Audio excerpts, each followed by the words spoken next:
परिवार के अलावा किसी नेता का नाम भी नहीं लेना मुश्किल था।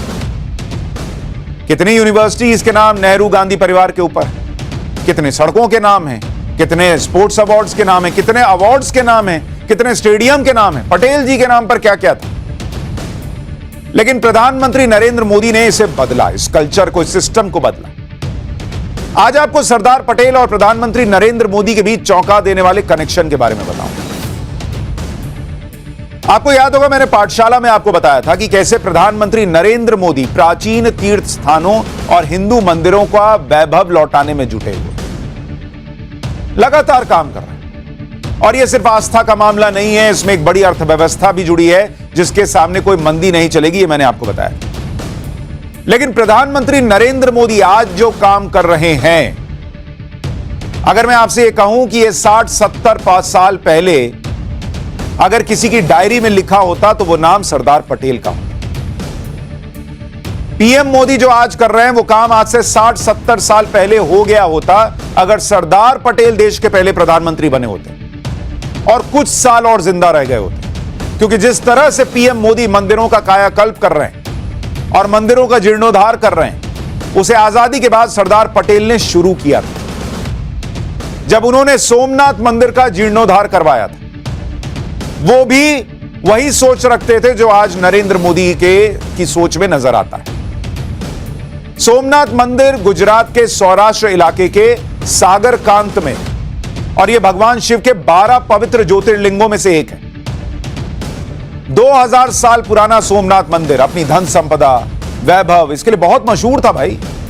लेकिन इसे कम से कम कहते हैं 17 बार आक्रांताओं ने लूटा, नष्ट किया। सिर्फ लूट के नहीं गए, इसको नष्ट करने का प्रयास किया। ये जो तस्वीरें आप देख रहे हैं, ये नरेंद्र मोदी ने सोमनाथ में जो कायाकल्प किया उसकी। लेकिन एक कायाकल्प पटेल साहब ने भी शुरू किया था। कनेक्शन देखिए दोनों का, सोच कैसे मिलती है वो देखिए। पहली बार सन 725 में सिंध के शासक अल जुनायद ने इस मंदिर को नष्ट किया। सन 1026 में महमूद गजनी ने मंदिर को लूटा और जला दिया। सिर्फ लूटा नहीं, जलाया। 13वीं सदी में दिल्ली के सुल्तानों ने सोमनाथ मंदिर को लूटा और नष्ट किया। आखिर में 1665 और फिर 1706 में 2 बार मुगल बादशाह औरंगजेब ने सोमनाथ मंदिर को पूरी तरह से नष्ट किया। बार बार इस मंदिर को हिंदू राजा बनवाते और बार बार आक्रांता इसे नष्ट कर देते। लेकिन औरंगजेब ने जब इस मंदिर को नष्ट किया तो करीब 250 साल तक सोमनाथ मंदिर ऐसा ही खंडर बना रहा, पड़ा रहा। किसी ने छुआ नहीं, किसी ने देखा नहीं। 12 ज्योतिर्लिंगों में से एक। आज कितना भव्य दिख रहा है। तब उन आक्रांताओं ने इसे जलाया, तोड़ा और खंडर बना के छोड़ दिया। लेकिन जब देश आजाद हुआ ना, तो सरदार पटेल ने सोमनाथ मंदिर के जीर्णोद्धार का बीड़ा उठाया। जैसे आज के डेट में नरेंद्र मोदी ने उठाया, उस वक्त उन्होंने उठाया, सरदार पटेल ने। कनेक्शन देख रहे हैं। सोमनाथ मंदिर तब जूनागढ़ रियासत में आता था, जहां के मुस्लिम शासक ने आजादी के बाद पाकिस्तान में विलय का फैसला कर लिया था। लेकिन सरदार पटेल थे जिन्होंने जूनागढ़ में सेना भेज दी और जूनागढ़ का भारत में विलय करवा लिया। यानी अगर पटेल ना होते तो हिंदू आस्था का बड़ा केंद्र सोमनाथ मंदिर, 12 ज्योतिर्लिंगों में से एक सोमनाथ मंदिर आज की तारीख में पाकिस्तान में होता, अगर सरदार पटेल ना होते। 12 नवंबर 1947 को जब सरदार पटेल जूनागढ़ पहुंचे तो उन्होंने सोमनाथ मंदिर के पुनर्निर्माण का ऐलान कर दिया। सरदार पटेल ने 12 नवंबर 1947 को जूनागढ़ में कहा कि नए साल के शुभ दिन पर हमने निर्णय किया है कि सोमनाथ मंदिर को फिर से बनाया जाएगा। वो भी यहां हिंदुत्व उनके लगा रहता था, कुछ छुपाते नहीं थे। अरे भाई, इतने करोड़ों लोगों की आस्था का केंद्र उन्होंने कहा बनाएंगे, जैसे नरेंद्र मोदी। उसमें कुछ छुपता नहीं है कि मंदिर जाते हैं, पूजा पाठ करते हैं, उसमें शर्म की क्या बात। नेताओं का इतिहास है इस देश में छुपाने का, लेकिन वो नहीं छुपाते। उन्होंने कहा कि आप सौराष्ट्र के लोगों को इसके लिए पूरा प्रयास करना होगा। यह एक पवित्र कार्य है जिसमें सबको भाग लेना होगा, यह पटेल साहब ने कहा। सरदार पटेल ने सोमनाथ मंदिर के पुनर्निर्माण का काम अपने सहयोगी के.एम. मुंशी को सौंपा। इतिहासकार मक्खन लाल कहते हैं, उनके मुताबिक सोमनाथ मंदिर के पुनर्निर्माण के सरदार पटेल के आइडिया का तब के शिक्षा मंत्री और नेहरू के अच्छे दोस्त मौलाना अब्दुल कलाम आजाद ने विरोध किया और एक कैबिनेट मीटिंग में यह तक कह दिया कि सोमनाथ मंदिर के खंडहर को एएसआई को सौंप देना चाहिए। तब के शिक्षा मंत्री मौलाना अब्दुल कलाम आजाद मक्खन जी दावा कर रहे हैं। वो कह रहे हैं एएसआई को दे दीजिए, खंडहर को, हिंदू आस्था का केंद्र खंडहर एएसआई को दे दीजिए। लेकिन सरदार पटेल सोमनाथ मंदिर के पुनर्निर्माण को लेकर प्रतिबद्ध थे। ना तो उन्होंने सोमनाथ मंदिर को पाकिस्तान में जाने दिया, ना उन्होंने इसे आर्कियोलॉजिकल सर्वे ऑफ इंडिया के एक खंडहर बनने दिया। सरदार पटेल ने कहा कि इस मंदिर के प्रति हिंदुओं की भावनाएं बहुत मजबूत है भाई, बहुत व्यापक हैं। इन भावनाओं को मौजूदा स्थितियों में सिर्फ इस बात से संतुष्ट नहीं किया जा सकता कि सिर्फ मंदिर की कुछ मरम्मत कर दीजिए। हिंदू की भावना भी कुछ होती है ना, जैसे आज नरेंद्र मोदी समझ रहे हैं, उस समय पटेल साहब समझते थे। मंदिर और प्रतिमाओं की पुनर्स्थापना करने से हिंदुओं का गौरव और उनकी भावनाएं जुड़ी हैं, ये पटेल साहब तब समझते थे, अब जाकर 2014 में नरेंद्र मोदी समझते हैं, ये लोगों को दिखता है कनेक्शन। इसके बाद मंदिर निर्माण को स्वीकृति दी गई। कोई चाहकर भी इसे रोक नहीं सका, क्योंकि सरदार पटेल सोमनाथ मंदिर के लिए डटे थे। जैसे आज मंदिरों का पुनरुद्धार करने के लिए, उनका पुनर्निर्माण करने के लिए, उनको रिजुविनेट करने के लिए नरेंद्र मोदी बोलते रहे लोग, अरे ये हिंदुओं को अपीज कर रहे हैं, अरे ये हिंदू धर्म को बढ़ा रहे हैं, अरे ये हिंदू राष्ट्र बना रहे हैं, बोलते रहिए, वो कर रहे हैं। वैसे ही पटेल साहब ने किसी की नहीं सुनी।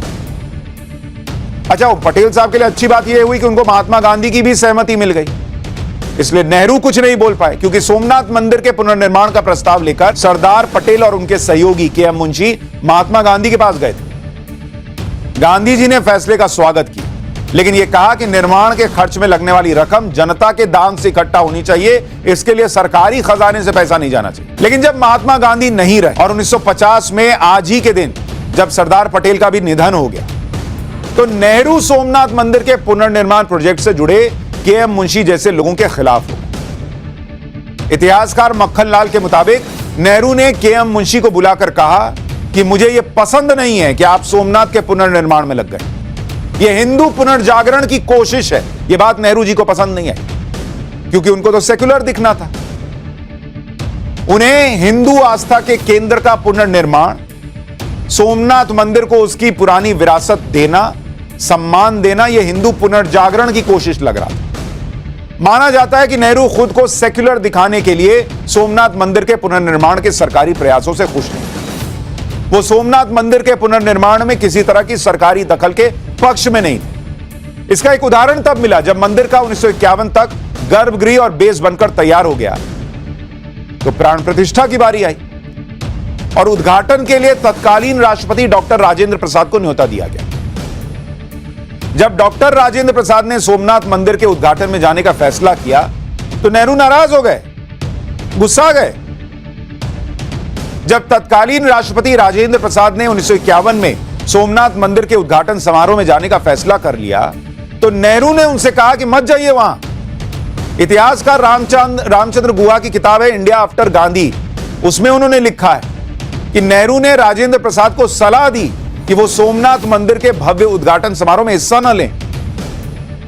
नेहरू जी रोक रहे हैं, पहले मंदिर निर्माण से नाखुश, फिर जब वहां राष्ट्रपति जी जाने लगे तो कहे वहां मत जाइए। नेहरू ने कहा कि वो व्यक्तिगत रूप में सोचते हैं कि सोमनाथ में विशाल मंदिर बनाने पर जोर देने का यह उचित समय नहीं है, बाद में इसे धीरे धीरे किया जा सकता है। फिर भी मैं सोचता हूं कि बेहतर यही होगा कि आप उस समारोह की अध्यक्षता न करें। लेकिन राष्ट्रपति राजेंद्र प्रसाद ने नेहरू जी की सलाह को नहीं माना, उस सलाह को उठाकर साइड में रख दिया और सोमनाथ के लिए रवाना हुआ। पत्रकार दुर्गा दास ने अपनी किताब India from Curzon to Nehru and after में लिखा है कि सोमनाथ में तत्कालीन राष्ट्रपति राजेंद्र प्रसाद ने अपने भाषण में कहा कि मैं अपने धर्म में विश्वास करता हूं और अपने आप को इससे अलग नहीं कर सकता।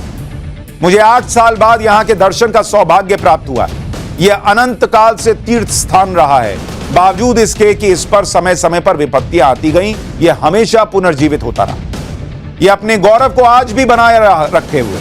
उन्होंने कहा कि हम लोगों के लिए बड़े गर्व का विषय है कि सरदार वल्लभ भाई और महामहिम जाम साहेब की अध्यक्षता में स्थान का एक बार फिर से पुनर्जीवन किया गया। उन्होंने नेहरू का नाम नहीं लिया और उन्होंने याद दिलाया कि मुझे हिंदू होने पर गर्व है।